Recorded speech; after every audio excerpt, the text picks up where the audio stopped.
I'm Jeff Marcus. I'm very proud to be the staff educator here at the Glen Cove Center.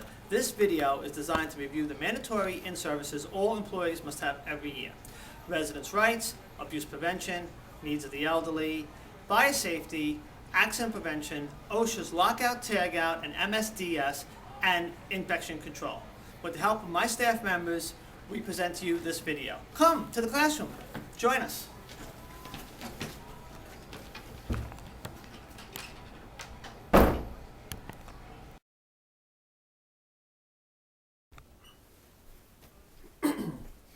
Okay, we're here to discuss residents' rights.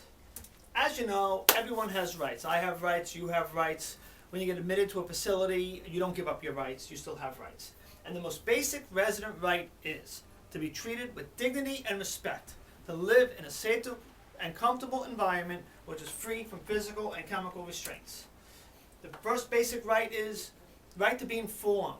The right to be informed of your diagnosis, your doctor, the medications you're taking, admissions, discharge, roommate change, very important for QIS now, and who's taking care of them. That's why we have to wear our IDs every day. They have a right to handle their finances, if able to do so. They have a right to what's called self-determination, to be involved in their plan of care, to make decisions about their care, and that also means right to refuse. Right to privacy, not only privacy of the body, but privacy in their medical information, privacy in communications. That means they can send and receive mail which is unopened. And remember, we knock on all residents' doors. The right to make an advance directive and have the advance directive adhered to, which is very important. Here in this facility, a resident who's a DNR, it's identified by a red wristband. And if you find a resident unresponsive, what do you call? Code blue and your location. Everyone's going to come running and start CPR if necessary. They have a right to quality of care without discrimination, and we take care of everyone here the same. Great. Doesn't matter your source of payment or whatnot. The right to have your money and your possessions safeguarded. Every resident is offered a key to their nightstand drawer and encourage them to use it. And remember, residents' rooms are their private oasis. It's just like their private apartments. We don't hang out in their rooms and watch their TV. We don't use their telephones. We don't plug our cell phones in their outlets. We don't put our pocketbooks in their closet, hang our coats in their closet. We don't sit on their bed and take a break in the room. You do your work and you get out. The residents' rooms are their private, personal places. So let's find out what some other residents' rights are. Hey, Rick. Hey, Jeff. How's it going? Good. Tell me, can you name some residents' rights? Sure. Residents always have the right to know about their finances. They have the right to access their money. In this facility, residents can obtain money here in the recreation office or at the reception desk on weekends. They also have the right to complain about any issue in the facility without fear of retaliation. And of course, residents have the right of self-determination in terms of when they would like to wake up in the morning or go to bed at night. Milda. Hi. Can you name 3 residents' rights? Okay, right to vote, right to privacy and confidentiality, right to be informed about treatment and diagnosis. Very good. Thank you. Some picture? Tiffany. Hi, Can you name 3 residents' rights? I can. The patient has the right to refuse care. The patient has a right to their own religious beliefs, and they also have a right to be treated with respect and dignity. Very good. Thank you. Okay, this section is on abuse prevention. This in-service is the most important in-service of all in-services for a couple reasons. First reason, it's a very serious subject. Second reason is, when the Department of Health comes in for state survey, they ask everyone they possibly can, when was the last time you were in service on abuse prevention? Remember the date. Well, today's date happens to be April 27th. Remember the date you're watching this video, that you were in service. Now, did you know elder abuse is the #1 most unreported crime in the U.S.? It's true. Not just like nursing homes, but I mean in private homes in the community. And there's 3 reasons why. Any idea why? Well, first reason is, think about the population. They can't report. They're cognitively impaired. They can't pick up the phone and say someone's stealing my Social Security check. Second reason is they fear retaliation. They're afraid of reporting the people that take care of them. And third reason why resident abuse is the most unreported crime is nobody wants to report a coworker. But did you know that anyone who's found out that they know of an abusive situation and did not report it faces the same penalties as the abuser? Did you also know making a false statement on an investigation is a felony in New York State? If you write a false statement in the intention of covering up resident abuse or elder abuse, that's a felony in New York State. So who has to report? Well, basically, everyone who works here has to report. I'm an RN, I have a license. If I am caught or found out not reporting, I could lose my license. Anyone who works here has to report. If you're found out that you knew of an abusive situation and did not report it, well, you can lose your job. So, another thing is that we have with a zero tolerance what's called any rough handling or rude behavior towards a resident. This new QIS survey is very strict, and that if any resident makes a complaint that someone handled them roughly or someone was rude to them, that has to be reported, it will be investigated, and if it's found out to be true, that person will be terminated. With a zero tolerance for any rough handling of a resident or any rude behavior towards a resident. No exceptions. So let's talk about the definitions. All types of abuse falls under one of 3 categories. It's abuse, neglect, or mistreatment. Abuse is defined as the inappropriate touching of a resident that causes harm or may cause harm who is in our care. So that's the touching. Like the striking, kicking, punching, pinching, anything touching. Next one is neglect. In a nutshell, neglect is failure to provide care in a timely fashion. You didn't touch them, you neglected them. And lastly, mistreatment is everything but those 2, like the inappropriate use of chemical and physical restraints, inappropriate isolation. Those are all types of mistreatment. Not following their advanced directives, that's also a mistreatment also. So, types of abuse. Well, I'll be back with some of my staff members to talk about types of abuse and what we do about it. Rona, can you name different types of abuse? Sure. Mental, physical, psychological. Hi, Carolyn. Hi, Jeff. Can you name different types of abuse? Absolutely. There's verbal abuse if someone raises their voice or reprimands a resident. There's also neglect, which is also a form of abuse if you're not taking care of them in the proper manner in the time frame that it needs to be done. Mm-hmm. There's stealing. That's obvious. We all know what that is. If you take something that doesn't belong to you. And there's another form of abuse called inappropriate isolation. That would be leaving a resident, alone, isolated, not letting them intermingle with their other peers on their floor. Those are basically the different types of abuse. With the urine in the hand. What would you do if you saw or suspected abuse? I would stop the abuse first, immediately. And then I would report it to my supervisor. Now, who would you report me to if you saw me or suspected that I abused a resident? I'm gonna report you to the administrator. Okay. Now, who would you report the administrator to if you thought she was abusing a resident? Well, it's it. And where is their phone number located in this building? It's just in front of the unit. I'm out.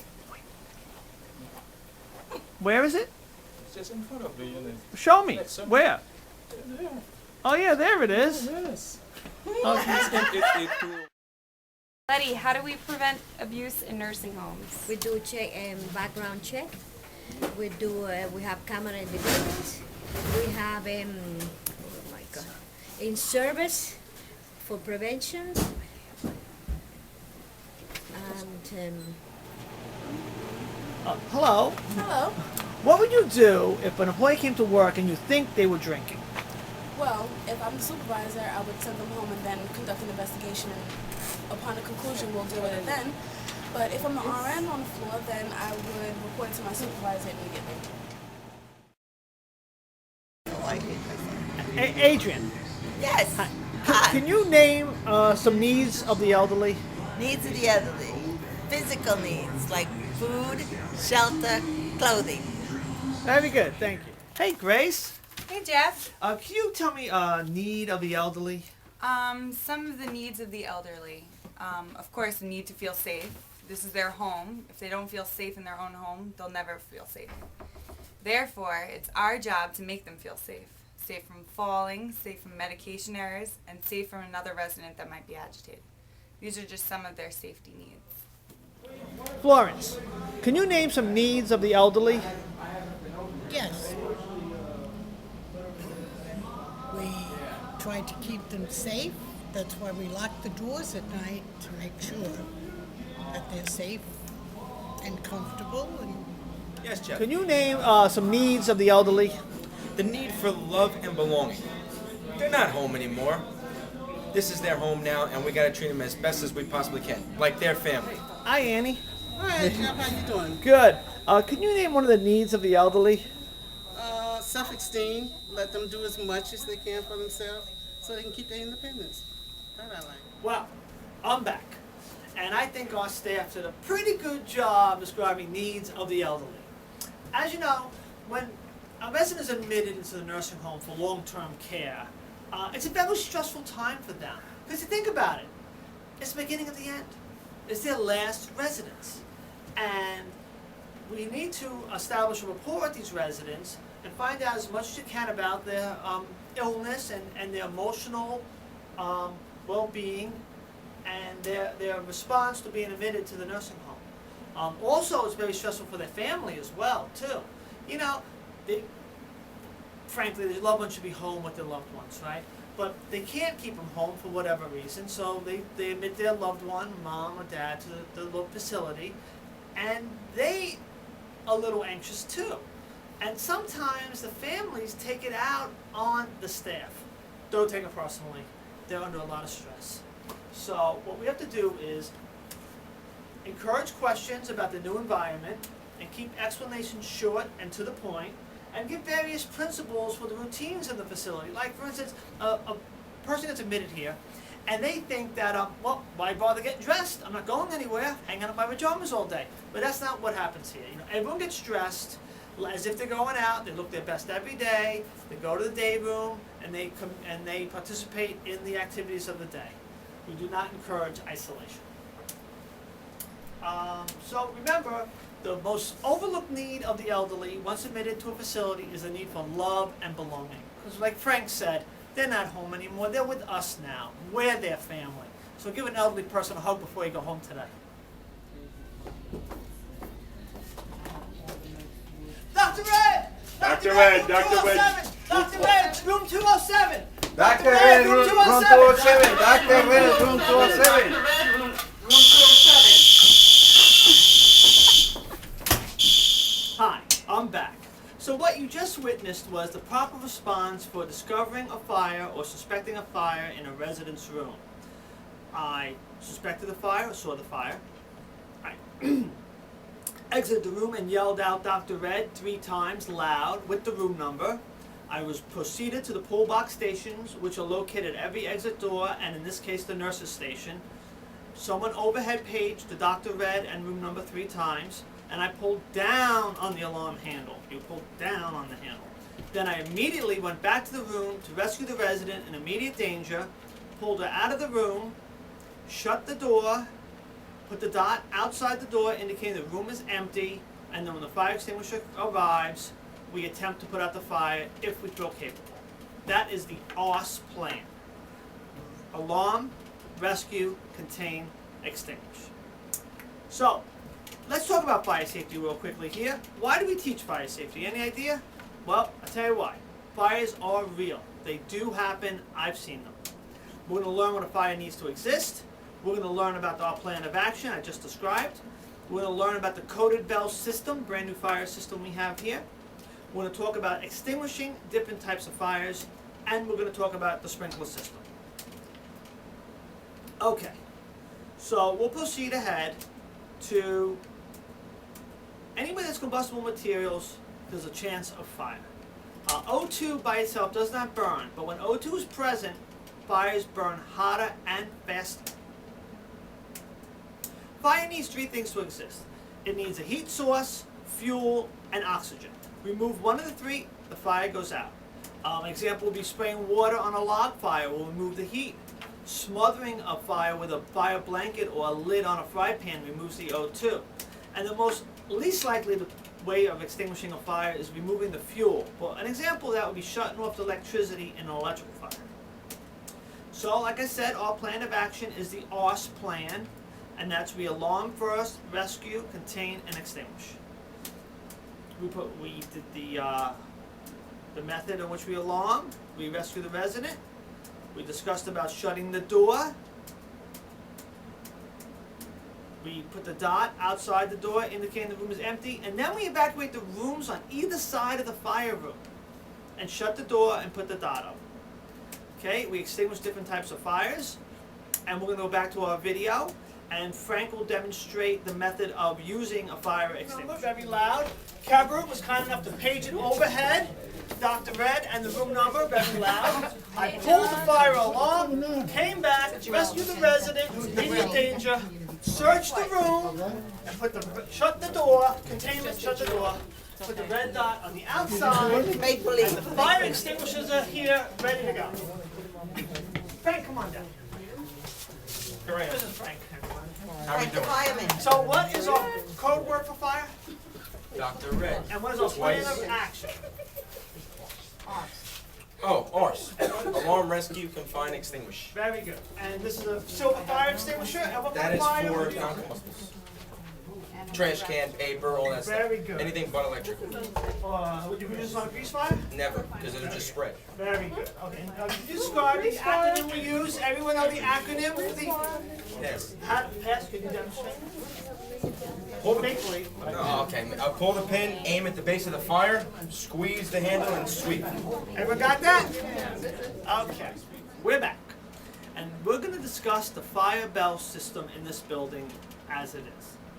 It's a coded bell system, and when the fire bell rings, it rings in a series of codes where you can count the sounds, go to the corner pull box station, look up the code, and determine where the affected area is. There's 350 different codes. So if you have difficulty figuring out what the code is or where the location is, the quickest way is to go to the fire alarm panel box located in the copy room and read what it says in the panel and page Dr. Red to the area that's said in the panel. The sprinkler system. The sprinkler system is all individualized, and if 160 degrees Fahrenheit reaches one of the sprinkler heads, it will pop. That means it will discharge water. 30 gallons a minute come out of one of those babies. That's a lot of water. I've seen it. Guaranteed to put out the fire every time. What you need to know is if a sprinkler pops and the fire department comes and says you can shut your water off now, you would show them the back of the kitchen. There's a room that's a sprinkler room. You show them to the sprinkler room and let them shut the water off. We use a containment system here where the metal doors shut automatically. Please don't block any of these smoke barrier doors. Nursing assistants have an assignment. Assignment 1 and assignment 3 is the fire committee. If the fire alarms should sound during the day, one CNA grabs the fire blanket, one grabs the fire extinguisher and proceeds to the scene of the fire while all other staff members clear all the hallways and close all the doors, no matter what floor you're on. That's because the fire department comes in, they're dragging their equipment through, they don't want to be bumping into residents and linen carts and med carts. Everything has to be clear.